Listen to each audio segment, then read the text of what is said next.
Test, test, 1, 2, 3. It's actually probably too loud. So just don't talk any louder than this. Damn. So I guess we're gonna talk about my story, huh? That's cool. Well, when I was young, I should probably start with my name. Hey guys, my name is Jonathan, and I'm gonna tell you my story.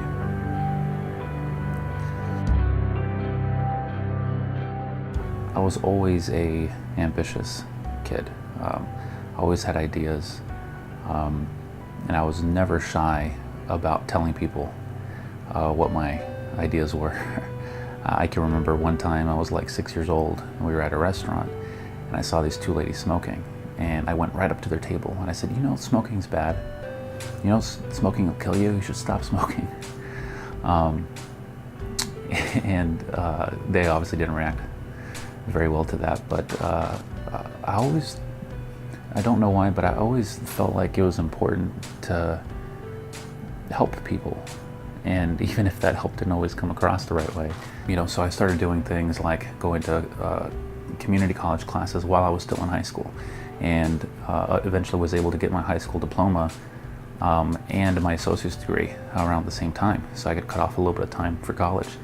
And I was really competitive. I would play golf and won a few tournaments. I was playing music. I was working on an album. I loved to write music. I was going to do big things. I had big ideas. I had my whole, life structured and scheduled out and written down, and when I was going to accomplish some of my big goals, and had the dates written down. I checked them off as I got them. I was literally going to school and running a business so that I could make enough money to give to the people and organizations that I felt needed it. And I wanted to be able to retire by the age I was 29, so I could spend the rest of my life doing things that I was really passionate about. My parents both had very difficult upbringings, and when they met, they told me that they were committed to making sure that my childhood was nothing like the ones that they had. And I have to thank them for that, because I never had to wonder if my parents loved me. I knew they did, and they absolutely do. And I know that everything they did, they tried their best at, and they always did what they thought was right. They weren't perfect, but no parents are. How can you hold that against them? How could you have someone do the very best they can for you and still, hold resentment towards them? That's just not fair. So I was going to college. I was getting my diploma. I was active in my church. I was playing golf competitively. I was playing music. I was working out. And so all these things were being set in motion. And I turned 18. And that's when things changed. I remember getting out of class at the college I was going to, and I was heading up to my car. And I remember sitting down, closing the door, and just going, I feel like all the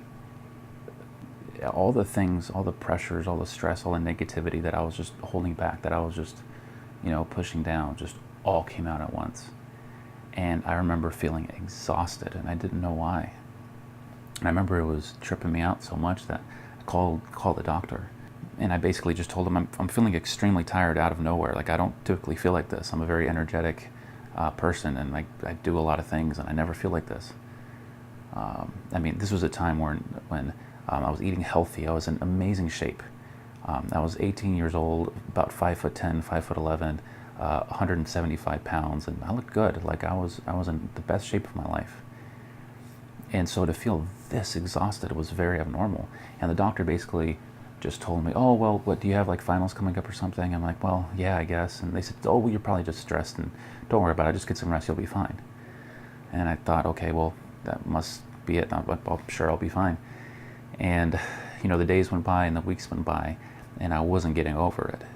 As that next year progressed, I went from doing all those things to I just stopped showing up to class, to the point where I missed so many classes I had to drop out, and I failed out. And I stopped playing golf, and I stopped working out. I stopped doing things with my church. I didn't know what was going on. I was sleeping all day. I was irritable. I was moody. I was short with people, and I don't know what was going on. And for like a year, I just thought I was being lazy. Because remember, I'm the kind of person who, when I say I'm going to do something, I'm going to do it. And to be in this place, I thought that it was my fault, that I'm being lazy and I need to make the adjustments and I need to do it. So I started writing out schedules, and I'm going to wake up at this time in the morning, go for a run and eat this food and do all these things. And I would do it for maybe a day or two, and then go right back into sleeping all day and feeling horrible. And then finally, my father approached me and mentioned that you might have depression because it runs in the family. And I didn't like hearing that. I didn't like hearing that at all. Basically what it was coming down to is I started to lack interest in doing anything. Like the things that I previously loved doing, that I enjoyed doing, I wasn't doing. I wasn't playing my music. Golf wasn't fun anymore. I'd play basketball every now and then, but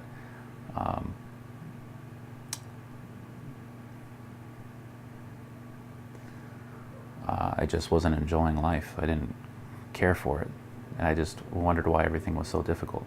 And I was finding that I just couldn't function the way I used to, mentally or physically. I was finding myself more easily confused. I was having a hard time talking. Like it was hard to pronounce all the words I was trying to use and to form a clear thought and engage in just typical conversations.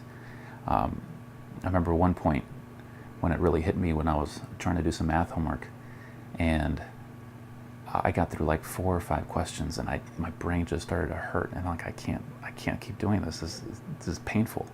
I never had that problem. I could get through homework no problem. I wasn't great at school, but I always did fine, and I could get through my homework no problem. And this time, I got through 4 or 5 questions, and I felt exhausted. I couldn't remember things the way I used to. I couldn't. It was I don't know what was going on, and I didn't want to try medications. I was firmly against that. But it got so bad to the point where I started trying them. And I remember the first medication I ever tried. I remember taking it, and then I remember feeling happy for the first time in a long time, and not even realizing that I hadn't had that feeling in like 2 years. And that moment was probably the most depressing one out of them all, because it told me that this is legit, like I have an actual problem. Because I thought that it was probably just a phase, that it was just something that was going to be difficult for a little bit, it would pass by and I'd be fine. And as the years went on, it became clear that that wasn't happening. And I had someone finally tell me that, you're going to have to accept at some point that this may be something that's never going to go away. And so you really need to learn how to deal with it, because if you don't, it'll get the best of you. And I was doing well for a little bit there. My business was starting to make some money. I bought myself a new car. I had my own apartment, and things were starting to look bright again for the first time in a while. I had supportive friends. I had a relationship with someone who understood what I was going through and was supportive through that. And in a series of just a few months, I seemingly lost all of it. And right at the time when I was starting to gain some kind of control over it, I went through a devastating breakup. And I had some things happen within my family and my group of friends that I ended up in a place where I was basically alone. And I spent a few months just by myself. And if I thought that the depression I was going through before was bad, this was a whole another level.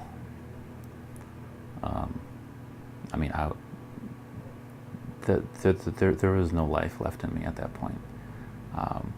It was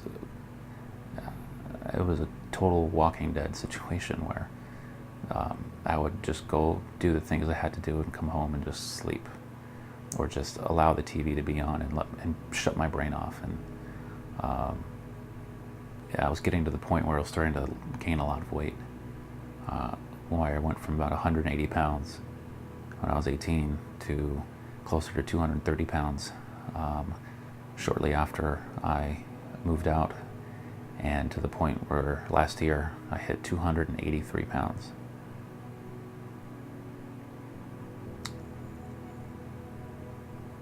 So on top of the things I was going through before, now I'm even more tired. I can't do the sports and activities I used to do. It was hard to run. It was hard to go for a jog. I remember getting to a place where I could function, like I could do the things that needed to be done. I never felt good, but I learned how to manage it. And someone told me at some point, like, dude, this isn't life. Like, this is not okay. That's not okay. And the one redeeming thing I had was I started to become in love with film. I started doing documentaries and short videos for businesses in my community, and getting involved in film projects, and started to do some writing and directing of my own. And that was the one thing I had that I felt alive, that I felt like as long as I'm doing this, that I'm okay. But after I was done working and doing the things I had to do, I would be at home and I would just sleep. I mean, the definition of a couch potato. It's hard to explain how difficult it is to do simple things, but getting up and microwaving something and sitting back down, it would take me 30-45 minutes to get myself to get up. And this was 4 years of my life. And as per usual, whenever things started to look like they were getting up, something really bad was waiting right around the corner. I started a new business with a friend of mine, and I thought we were going to make it. We had so much opportunity and so much interest from people with a lot of money, and I thought we were going to make it, and crashed and burned hard. And as a result, I lost my apartment and lost the business, and didn't have anywhere to go. I ended up moving into the room, someone's room in a house, and I was getting to a place of no return. The amount of weight that I was gaining, my hair was starting to fall out, and I wasn't sleeping, and I was losing my apartment. I was losing things little by little, and I knew that if this continues on, I don't know how I'm ever going to come back from it. I'm at a turning point where if I can stop it right here and start moving back down the right road, I might be able to make it. But if I don't do something right now, I don't know if I can come back. And it's not like it's impossible. I just didn't know if I had anything left in me. If I had gained another 100 pounds, I mean, I wouldn't have made it. There's a difference between surviving and thriving, and I think you could barely call what I was doing even surviving, because this is just not what life should be like. But my motivation was at the lowest it had ever been. And I remember listening to a YouTube video from Les Brown, and he mentioned that there's people in this world that only you can touch. That something about your unique personality, the way you say things, your experiences in life and your perspective, that only you can really reach them. And I thought about that, and boy, do I have experience with going through hard times. But I also have experience with not giving up. I also know what it's like to be in the worst place of your life and still get things done and push yourself through it. And by no means am I the best at it, but by no means am I someone who let it get the best of me. I always thought that I was alone in this battle, that there was no one else going through the things that I'm going through while simultaneously trying to do the things that I was doing. And man, I was wrong. And the more you start looking into people's stories and their backgrounds and their history and what they've had to go through to get to where they're at now, you see that there's people battling with this every day, but you don't hear about the worst of the worst. You only hear about them once they've made it, and you don't get to see any of the hard parts in between. And I think that's kind of unfair to us, because when you hear stories of famous people or athletes who have made huge accomplishments, you think that they're just born with it. You think that they're just genetically better than us and they can just do more than we can, when that's not the case at all. They go through the same struggles that we do, sometimes more. They have the same insecurities that we do, sometimes more.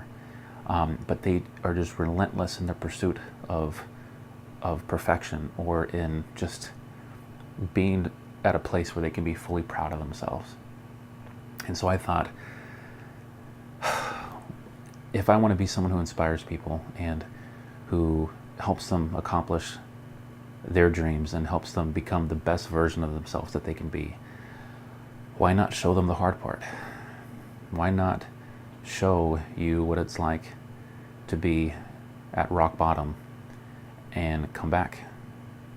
So I put a plan together and I talked about it with my friend Joey. How's it going?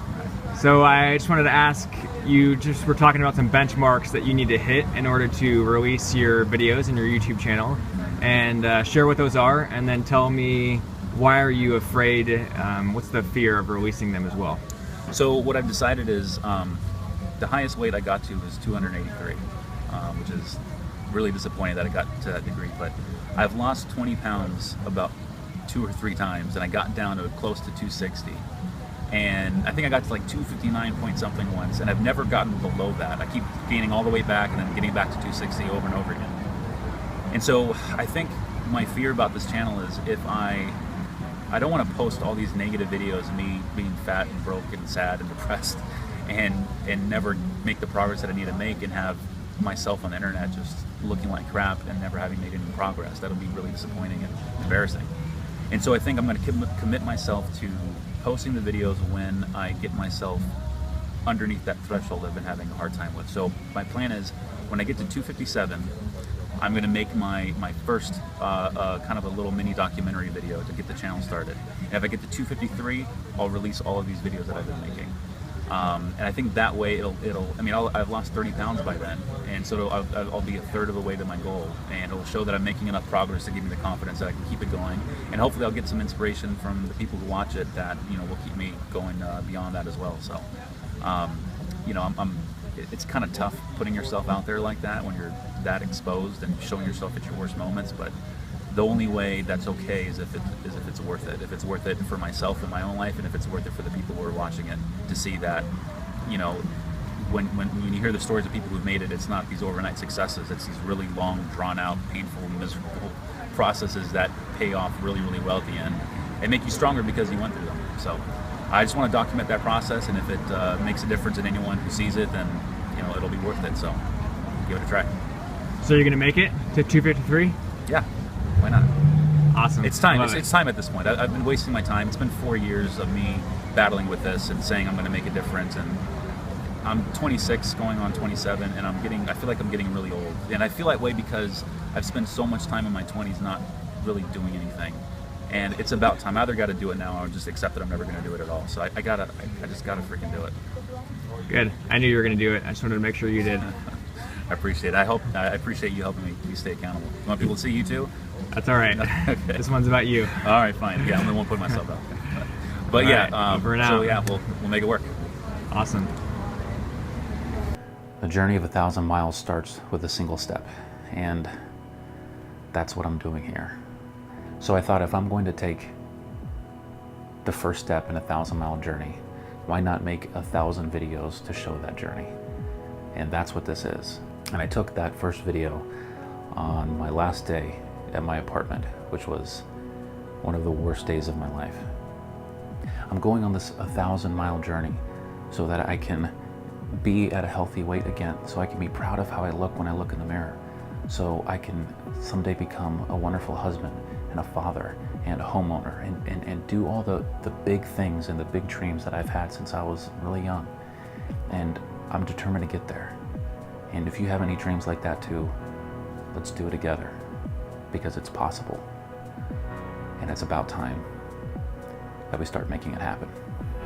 Please like and subscribe and share the video with anyone you think can benefit from it, because times are hard and they're only going to get harder if you don't start making the changes you need to make right now. I'll be with you throughout that whole journey, and I can't wait to see where we end up.